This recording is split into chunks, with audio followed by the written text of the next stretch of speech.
Hello, I can see people starting to join today's information session around the postgraduate programs that we have on offer within the Faculty of Medicine, Health and Life Science here at Swansea University.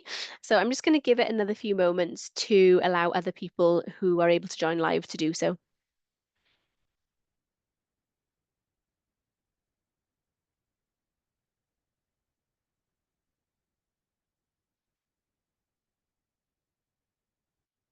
Welcome. People are continuing to join, which is fantastic. I'm just going to give it another moment to allow more people to join live.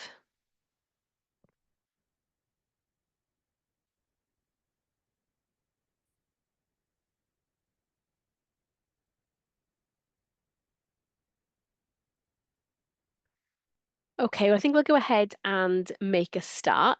So, welcome everyone to today's information session around the postgraduate programs that we have on offer within the Faculty of Medicine, Health and Life Science here at Swansea University.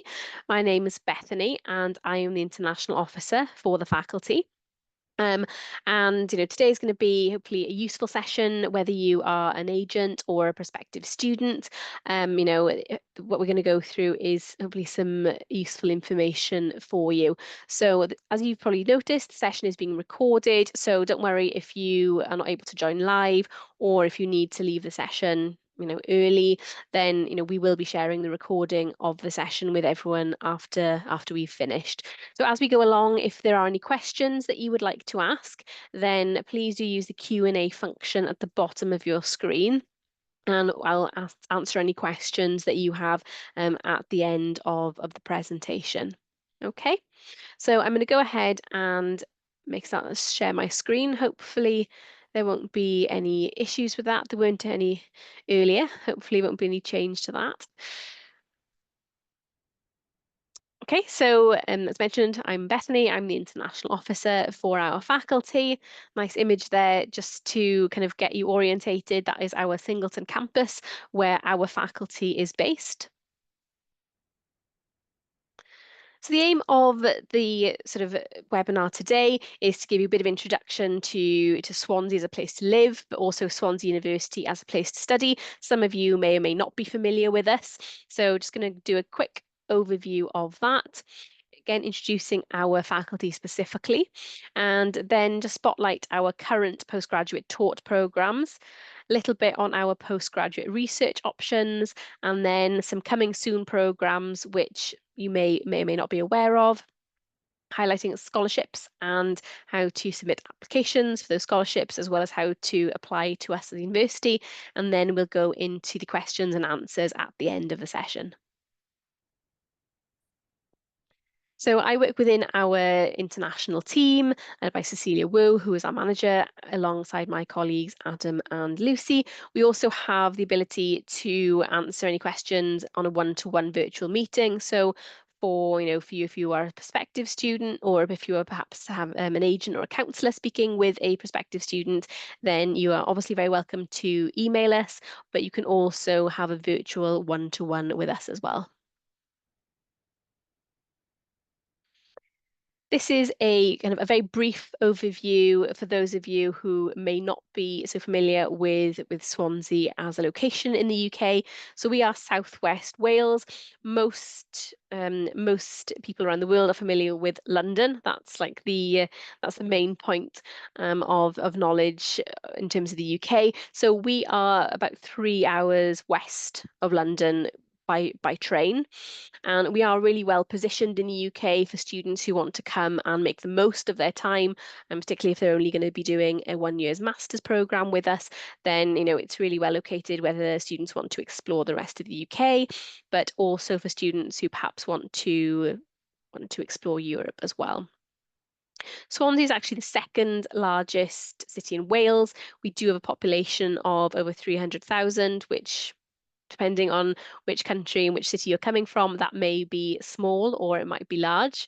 We have two seafront campuses, and we are on the edge of what is known as the Gower Peninsula, which is the UK's first area of outstanding natural beauty. So it is a beautiful part of the world, if I do say so myself. You can obviously see by the first image that I showed you on the slides, as well as the image which is my background. So the actual city of Swansea, you can see a nice ranking there from The Guardian. We are ranked top in Wales as a university, and the image there is just kind of an oversight of Swansea City. You can see we're obviously right on the sea. We have a lovely harbour area as well. And we have got some great accolades in terms of not only being a welcoming, friendly, and trustworthy city, but being a really safe city as well. So we remain within the top 10, so actually number 6, safest cities in UK. And we're also very affordable as well, particularly when you take into account perhaps living costs and rent prices in other major cities. For example, London, we are much more affordable than that. But in terms of the city, like recreation for students, the area has had a lot of recent redevelopment, which is to the benefit of the general public and the students. We have a massive new Swansea Arena, which is a great location for kind of entertainment, whether musicals and anything like that. We also have an award-winning maritime quarter that's got some nice cafes, some nice restaurants, and we have a large stadium which is home to our local football and rugby teams. There's also quite a lot of varied musical activities in there as well. So it's quite a compact city. It's very walkable, so students don't often need to use. There is public transport freely available, which is quite affordable, but a lot of students just choose to walk because it is a very walkable city as well. Now, student life, something that we are very proud of in Swansea is that we have a really active and very successful student union. We've got over 150 different student societies covering all sorts of aspects of student life. So whether students are interested in, either more engagement with their own culture, perhaps if they're away from home, or exploring different cultures, language, interests, subjects and hobbies. There's pretty much a society for everything, and particularly for our overseas students who may or may not have been to the UK previously, may not have an established network of friends or family in the UK. The societies serve as a really good way to encourage those students to make those new friendship networks, both within their own course of study and outside as well. The campus, of course, provides a great location for that kind of work-life balance. A lot of our students do enjoy the fact that you are literally right across the road from the beach, and we are right on the edge of a public park as well. The university has Discovery Student Volunteering, which is a university charity, and many of our students choose to get involved with that because it does give students the opportunity to gain some skills and experience. So, whilst obviously emphasizing that it is volunteering, so students are not paid for those experiences, they do get lots of skills from that. So for example, students who undertake programs that may not have placements within them, they may find that there's actually a somewhat related a volunteering opportunity for them within the Discovery Student Volunteering. And we've got then have our student ambassador opportunities, and we really encourage students, particularly our overseas students, to apply for those roles. And students can get involved with a lot of not only in-person events but also remote activities as well. They might be be involved with some call campaigns or some webinars. There's lots of different variety. We have social media takeovers as well, and the student ambassadors are competitively paid as well. So, that's quite a nice way for students if they want to kind of get paid, but also, the emphasis being on their studies, so they can undertake different student ambassador opportunities kind of flexibly around their studies. Introducing Swansea, then our two campuses. So the top campus is our original campus, founded in 1920, and that is our Singleton Park campus, where my specific faculty is based. And then the bottom image then is our Bay campus, which is not far away from Singleton. It's about 2.5 miles away from Singleton campus, but that is predominantly where our School of Management and our Faculty of Science and particularly engineering are based, and that is a much newer campus. So our campus, Park campus, is around a mile from the city centre. So again, very accessible by public transport, but also very accessible just on foot. We have over 20,000 students. I would say at least 4,000 of whom are international, over 3,000 staff. And we do have a number of staff and students from that's probably increased by now, but over 130 different countries. And one thing that I think is really fantastic about Swansea is that Swansea itself is a city of sanctuary, and it is a very multicultural, diverse, and welcoming community in itself. You know, even outside of the university, which I think really makes a great kind of atmosphere and is really beneficial to our students as well. QS World Rankings, we're in the top 300 in the world, which I think is definitely something to shout about. And again, for THE, if you prefer those rankings, then we are again ranked in the top 300 by THE as well. I think that's just a nice image. Um, I'll be honest, I can't promise that much sun every single time, every day. But you know, you can see that it is just it's a beautiful part of the world, and students who perhaps have come from areas where they are close to the sea, or if perhaps they haven't come from cities close to the sea but want to try that, then it's a very nice work-life balance, and our students do really enjoy that and find that it is kind of conducive to a pleasant and successful study time. So that was like the overview of Swansea City and Swansea University as a whole. And I'm just going to share some information now that's specific about our faculty. As you may be able to tell from the name, we are a faculty that consists of three schools. So it's made up of the School of Health and Social Care, the Medical School, and the School of Psychology. So we draw together a number of disciplines, you know, in terms of public and allied health, nursing, medicine, pharmacy, and several others as well. Don't worry, I'm not going to go through each of these rankings individually, but I do think it's impressive and it's important for us to share that not only has the university got fantastic kind of rankings overall, but we do have very impressive rankings, faculty specific. And in terms of our postgraduate offerings, then I think it's particularly important to highlight our most recent research excellence framework, the REF for 2021, and it's whereby you can see that 100% of our research produces outstanding and considerable impact. 100% of our research environment produces internationally excellent research, and 85% of our research quality is world leading and internationally excellent. So I think it just sort of sets the scene that many of our academics are really at the forefront of their own research areas, and you know, our postgraduate students have got access to not only be taught by those, but sometimes they are able to sort of perhaps collaborate, and some of our students have also been known to have joint sort of authorship of journal pieces. So I think that's a really important thing that I just wanted to share with you. And again, not to go through all of these, but this is just a kind of a snapshot of the international corporate and governmental collaborations that we have within just our faculty. So you might see FMHLS abbreviated. Of course, that stands for Faculty of Medicine, Health, Life Science. But you can see that some of these are really kind of world leading and very, very well known names. For example, Pfizer, GlaxoSmithKline. So it's a range of different organisations there that we have and do have those kind of collaboration relationships with. And this is a snapshot of some of our facilities. Of course, not all of our programs this will be relevant to, but some of them certainly will be.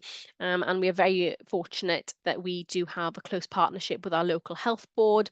So our medical school also has sort of teaching facilities at both of those hospital sites. And in fact, Singleton Hospital is on the very edge of Singleton Park campus. So here is a list of our postgraduate taught programs that we currently offer and are currently open to international applications. Most of our very many of our programs are available for both January and September intakes, but those that are and those are highlighted in green on this slide, but some of them are only available for September. So for those programs on this slide that are not highlighted, then that means that they have only one entry point available, which is September. So for example, as you can see, all of our psychology offerings, they are only available in September, but many of the other programs are available for both. So sometimes that can change. So I've just added a link there. So if you did want to have a look at what the up-to-date list of when those programs are available.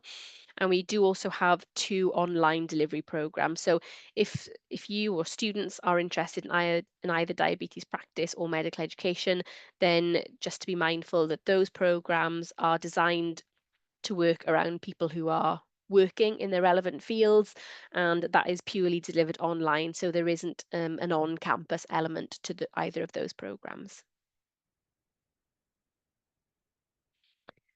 The first program that I wanted to kind of spotlight for you is our new MSc in psychology, which is a conversion program. And I think this is really exciting. We've had so many sort of agents and students who have previously been sort of asking for this program. So this is new for 2025. And basically it's suitable for all of those graduates from a variety of different degree backgrounds, but for those people who have got a passion for psychology, but who might not have had the opportunity to go that route before. This course offers BPS accreditation, which I think is, extremely important, especially for those individuals who may be interested in, pursuing psychology, particularly in the UK, but perhaps elsewhere in the world as well. So being BPS accredited is important. Of course, a gateway to a new career. It's cutting edge insight into psychological theory and practice. We do run sort of our own unique masterclass approach, which I think students will enjoy. And the aim of that program, because of course it's a conversion program, so it's condensed for 1 year. It teaches all of the core areas of psychology. So you can see it covers cognitive, social, developmental, biological psychology, as well as individual differences and research methods in psychology. And throughout the programme, students will be engaging directly with experts in their research fields, and you'll be able to discuss the latest developments in psychology. So it really is, the cutting edge of psychology. And you see that we are open to any student from, any discipline in terms of a degree background, provided they have an equivalent of a UK 2-1, and to include grade C in GCSE maths or a Swansea University recognised equivalent.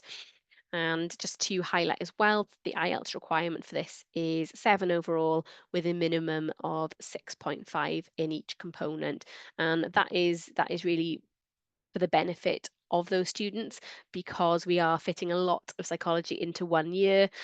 So we want to make sure that the students are able to get the most benefit out of the programme. One of our very popular programs, which if you are a counsellor, then I'm sure you might have spoken to many students who are interested in this. This is our MSc Healthcare Management, and this basically provides students with the skills and knowledge for employment within management and leadership.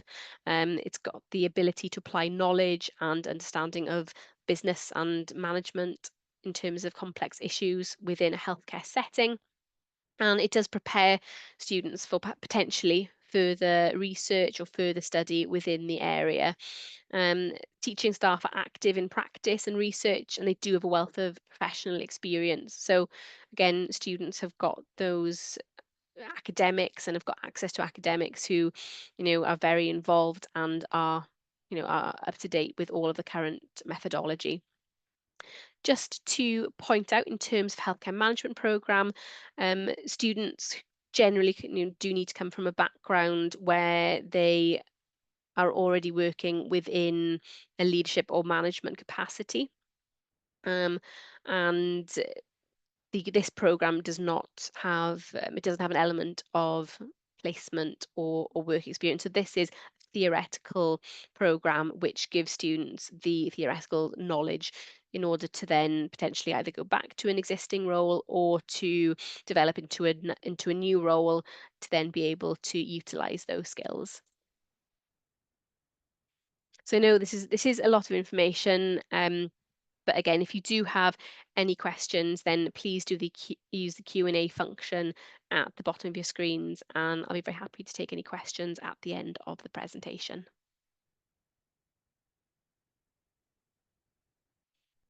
Another one of our very popular programs is our MSc Public Health and Health Promotion. The program is mapped to the National Occupational Standards in the Public Health Career Framework. So on successful completion, students may want to apply to be a registered practitioner and or specialist status, within the UK Public Health Register. So they'll be able to use their studies towards creating that portfolio. And we do have strong links with professional practice and academic research networks so that students, the learning is informed by the latest policy and practice developments. So you can see that it is suitable for a range of different backgrounds. Generally speaking, those applicants for public health and health promotion do come from a relevant background. So, they do need to come from a relevant background, but you can see some of these career options. So these examples of career options that I have put on most of these slides at the bottom do come from actual alumni data. So we have our alumni database, and I've been through that, and for each of these programs, I've had a look to see what our alumni from each program tell us that they are now doing. So the examples of career options are based on accurate data.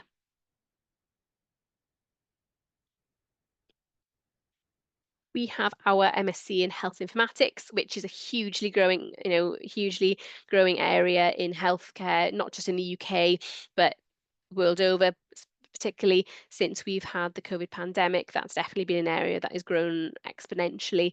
The program itself looks at engineering information for healthcare systems by utilising and managing patient data. So it's basically about getting the right data to the right people at the right time. That is health informatics.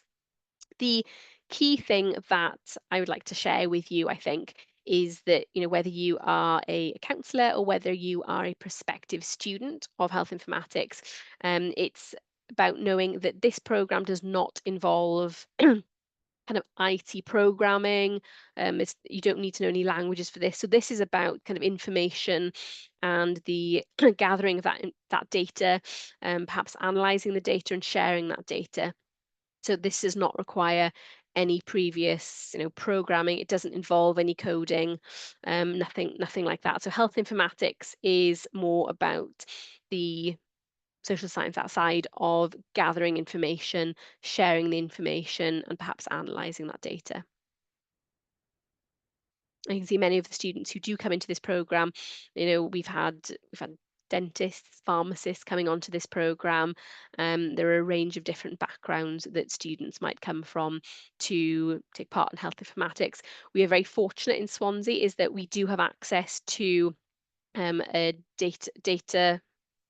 data bank that's housed within our data building, and that is really impressive because we have access to real life anonymized patient data. So that is not something that only a handful of institutions in the UK have access to. So we actually have that on site, and our students are able to benefit from that, so that when they do studies, perhaps do research, perhaps even when they come to do their master's dissertation, then they are able to kind of have access to that and use some of that data. Now, health data science. So if you are someone or know someone who is interested in the actual kind of back-end technical programming side of IT, then this would be the program that would be perhaps more relevant to them. So suitable applicants are generally from either healthcare or engineering, perhaps science background, and that is where you will develop the essential skills and knowledge of being a health data scientist.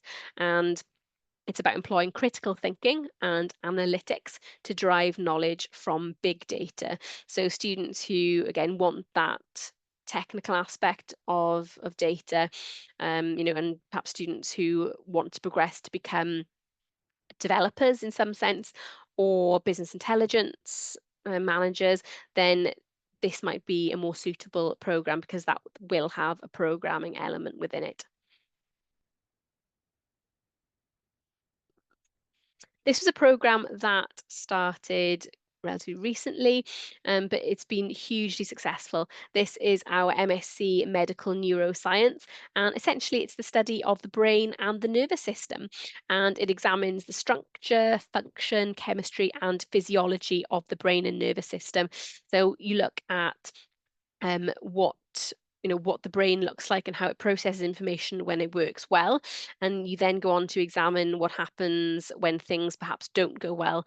And at the moment we have so many academics on this that are really at the forefront of research. Professor Phil Newton is an expert in neuroscience as well as evidence-based education. We have also Emma Kenyon, who has just been awarded a large research grant in her research. So it's very popular, and it's also it covers a lot of interesting topics like medical neuroanatomy, science communication, and neurodegeneration and repair. So that is looking at perhaps conditions like Alzheimer's, dementia. So perhaps examining the brain and its processes when things don't, when something happens to affect its normal way of working. So we do incorporate practical learning within that. There are laboratory measurement techniques. So it has been very popular. The students who have gone on to this program have really enjoyed the method of delivery. You are able to select a variety of different small modules to experience a range of different aspects of medical neuroscience. So I would encourage definitely students to perhaps investigate that further if that's something they might be interested in.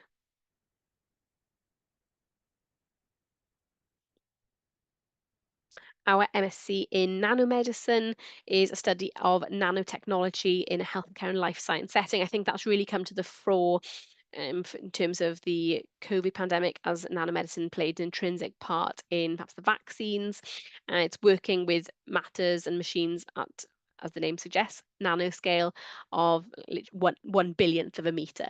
And it's the application of biotechnology and advanced engineering into medicine. So we've got fantastic facilities for nanomedicine as well as our other engineering programs within the university. But it's nanomedicine is specifically looking at the interface of clinical medicine, pharmaceutics, regenerative medicine, which is a really key aspect, and nanogenotoxicology. And I think what's really intrinsic to this program is that not only do students enter this program from a wide variety of sort of science backgrounds, but also within the program there is a really heavy element of employability. So I know that the program team do a lot of sort of employability to help their students develop the skills that they might then need to progress in their scientific careers. So, for example, they will get students to practice their bid writing, which, if you're going to be a scientist, you'll be doing an awful lot of bid writing to try and get some research investment. So, those kind of elements are really intrinsic to this program. So, whether students want to kind of further their studies in nanomedicine specifically, or whether they want to progress to other areas of science, they will have a lot of they will gain a lot of transferable skills from this program. So you can see from the examples of career options that students, graduates from this program, really do go on to do, quite a vast array of different things. So they might either work in the industry, so biopharmaceutical industry, they might progress to PhDs, further studies, or some even go on to a graduate entry medicine program. So, while students come in from a wide variety of scientific backgrounds, they can then go on to progress to a wide variety of scientific careers.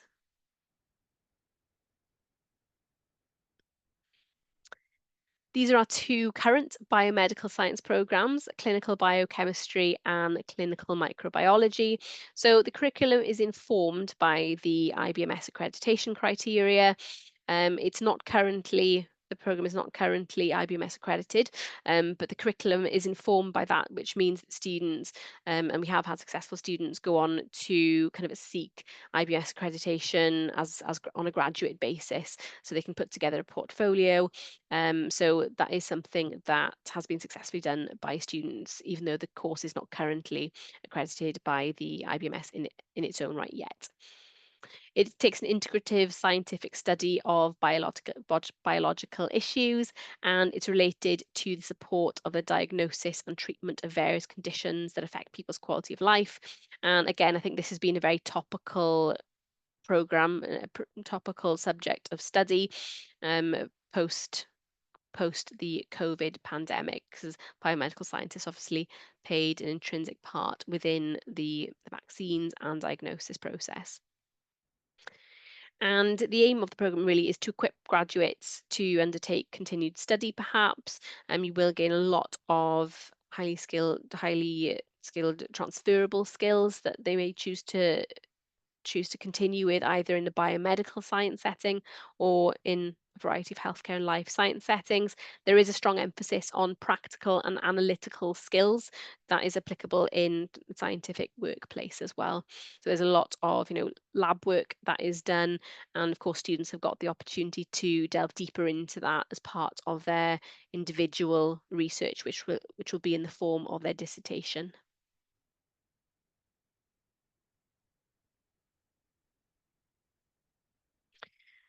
So just to re-emphasize, before we go into the next section, of course, this session is being recorded. So, I'm conscious that there is a lot of information, but we will be sharing the recording with all of you after this. So, don't worry if you need to kind of go back and revisit some information, or perhaps share the information with students. That's absolutely fine. We will be sending the recording out. We do have a range of postgraduate research programs that are available. So I'm not going to go through all of these and list them individually, but this just gives you a flavour of the subject areas that we have. If students are interested in those, then they are able to email the PGR team. PGR, you can see the email address down the bottom here. So we do have a range of different postgraduate research programs, whether that is, PhD, MSc by research. There are a range of different areas that students can consider.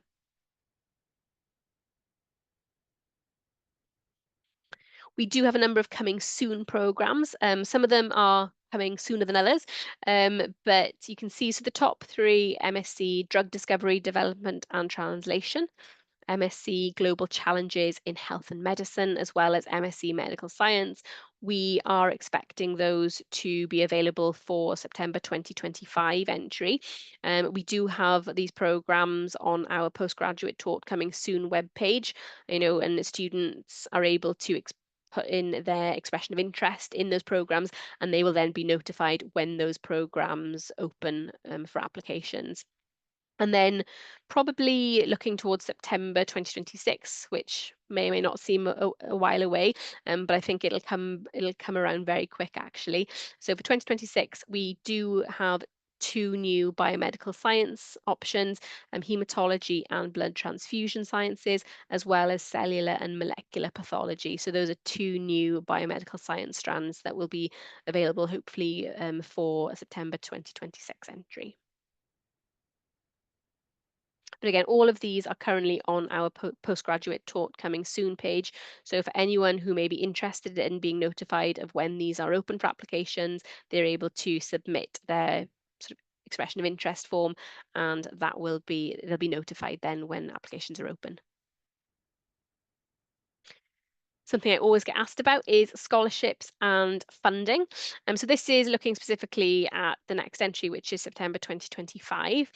We do have a number of scholarships that can be open to international applications, but the one I'd like to highlight, which I think is a great opportunity for everyone to apply for, is the Postgraduate International Excellence Scholarship. So this is an award that does need to be applied for. If successful, students are awarded up to £5,000, which will be deducted from their tuition fees. And it's important to note that different regions of the world sometimes do have different application deadlines for this specific scholarship. So I have listed them here. So the different regions, so Africa, China, and the rest of the world have one deadline, which is the 13th of August, and the South Asia region has a deadline of the 30th of June. So this is the main scholarship that I just wanted to highlight to all of you. But as I mentioned, there are a few others that are that we do have within the university, and those can all be found on our international scholarships webpage. And the university does also accept like chevening scholarships, but I'm conscious that those have obviously closed for this September.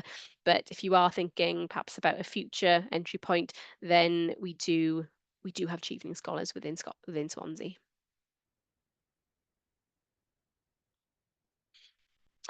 And if you are considering, submitting an application, or if you're speaking with students who might be interested, then it is straightforward to apply to us. You can do so directly via our learner gateway, and you can do that from I've given you the webpage there, so learner.swansea.ac.uk. And for those students who perhaps might be interested in some guidance, if they're interested in postgraduate research, then we've put together some kind of useful guidance for students on how they might want to do that. Important deadlines, and again, this is specifically for September 2025 entry. We have an application deadline of the 30th of July. And for our international applications, deposit deadline is the 13th of August, and the document deadline is going to be the 20th of August. So those are just some deadlines that you may be aware of. If not, please do make a note of them. And again, this will be on the recording, so don't worry if you haven't had a chance to save those details. And finally, thank you very much for listening. I know that was an awful lot of information. I'm very happy to take any questions now. But I can see we do have some questions coming in, which is fantastic. But if you do have any questions that you think of at the end of, once we finish the session, or if you're watching this as a recording, if you haven't had an opportunity to ask your questions live, then please do send us an email on studyfmhls@swansea.ac.uk. And we'll be very happy to take any questions that you might have, and we'll get back to you as soon as possible. So I'll just leave that for a moment if you do want to make a note of that email address. Okay, so I'm going to stop sharing now and have a look at what questions we've got coming in. So whether we require work experience for healthcare management and public health. So not necessarily. If students have got a relevant background, and particularly looking at degree background, then you wouldn't require work experience. The only time that we may require work experience is if students don't come from a relevant degree background. Hopefully that's answered your question. And also another thing in terms of the public health and health promotion program is that it does differ somewhat from a public health master's, master's of public health, in the sense that there is no placement element to that. Just like the healthcare management programs, it is a theory, an academic based program, just that gives students the academic knowledge and the theory in order to be able to then for them to utilize that in practice in a role post-graduation. So we at Swansea do not offer fully funded scholarships. There are, as I mentioned, scholarship opportunities. For example, if students are considering, chevening or something similar, but Swansea University itself does not offer any fully funded options for postgraduate programs.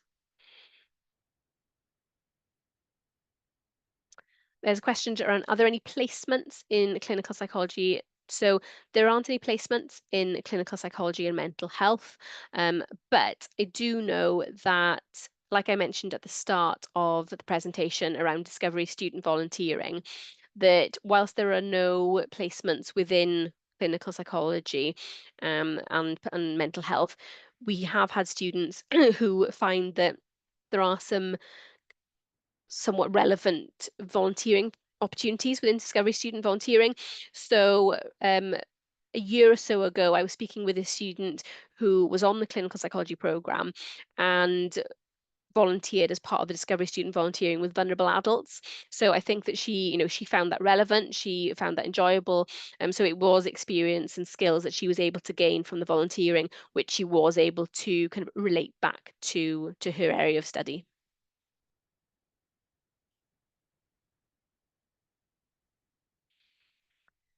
Question around MRes in public health. So we do offer master by research in public health areas. So I would definitely encourage you to have a look. So students are able to have a look at postgraduate by research studies. We have a web page, and on that web page we have a full list. Perhaps I can bring up that slide again, but we do have a wide list then that's accessible to have a look at all of the postgraduate research program. So maybe if I can bring up, I'm just going to quickly reshare this. Oh gosh, why has it done that? Okay, let's go back to my list. Okay, from current slide. Okay, so hopefully you can all see that now. So that's a pretty much up-to-date list of our postgraduate research programs. So you can see we do have, we've got public health PhD or MPhil. We have health economics, health and well-being. That's just in terms of MSc by research, but we do have a whole range of postgraduate research programs that are available. And again, if students are interested in postgraduate research, we do have a dedicated postgraduate research sort of scholarship funding webpage that is updated quite frequently. So if you or you are speaking with students who are interested in kind of considering postgraduate research opportunities, then you can have a look at the Postgraduate by Research scholarship funding page. And on that page, there will be sort of a list of current funding that might be available for, they might be specific subject areas. So if students are open to kind of a set title almost within Postgraduate by Research, then they might have some more options in terms of scholarships that are available. If there's a specific area of research that we as an institution or as a team of academics want to pursue, then they may be looking for students to come on to that. So that might be an option. But again, if students, it's also open for students who also want to perhaps make up their own area of study, their own title.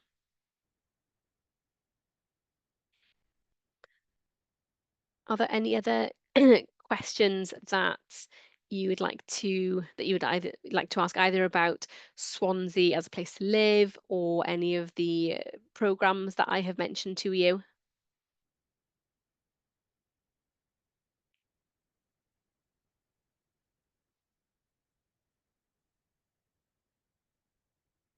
Okay. Well, I do know that we have not confirmed a date yet, but Swansea University as an entirety will be delivering a postgraduate virtual open day, whereby you will be able to hear all about not only the program options within the Faculty of Medicine, Health and Life Science, but also the programs that are open across the university. So the Faculty of Science and Engineering will be in attendance, as well as Faculty of Humanities and Social Sciences. So all of those faculties will be available at that postgraduate virtual open day. That is something that once we have that confirmed, we will promote to everyone on our web pages. So please keep an eye out for that if you're interested in hearing more about kind of programs across the university, as well as perhaps about accommodation process. Speaking, you can also hopefully have the opportunity to hear from current students.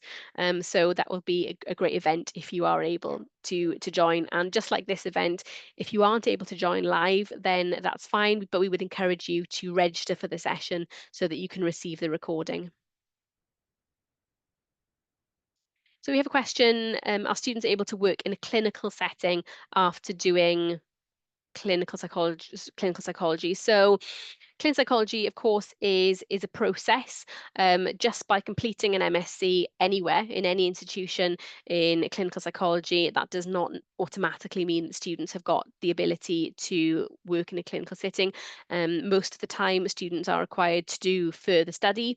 Some of them, then go on perhaps to do a doctorate, and but that you might be able to do some work perhaps as a trainee just to get that experience, but you wouldn't necessarily be able to do a clinical psychology role, straight after doing an MSc in clinical psychology. And that is the same for any institution, just the way that the process works certainly in the UK.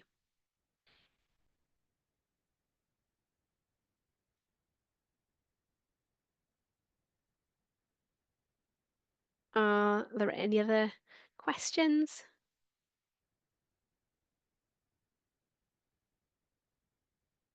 Okay, so I'm not seeing any other questions at the moment. But as I mentioned, really happy for you to contact us if you think of any questions after today's session, or if you haven't been able to join live, then please do send us an email. Um, so there are certain So we'll finish with one. We've got a final question here in terms of degree backgrounds that are eligible for public health and health promotion. Generally speaking, something like a background in administration is unlikely to be sufficient. But again, we would potentially take into consideration if that individual has been, what they've been doing in terms of work. If they've been doing a very relevant work for a number of years, then that's something that would be taken into consideration as well.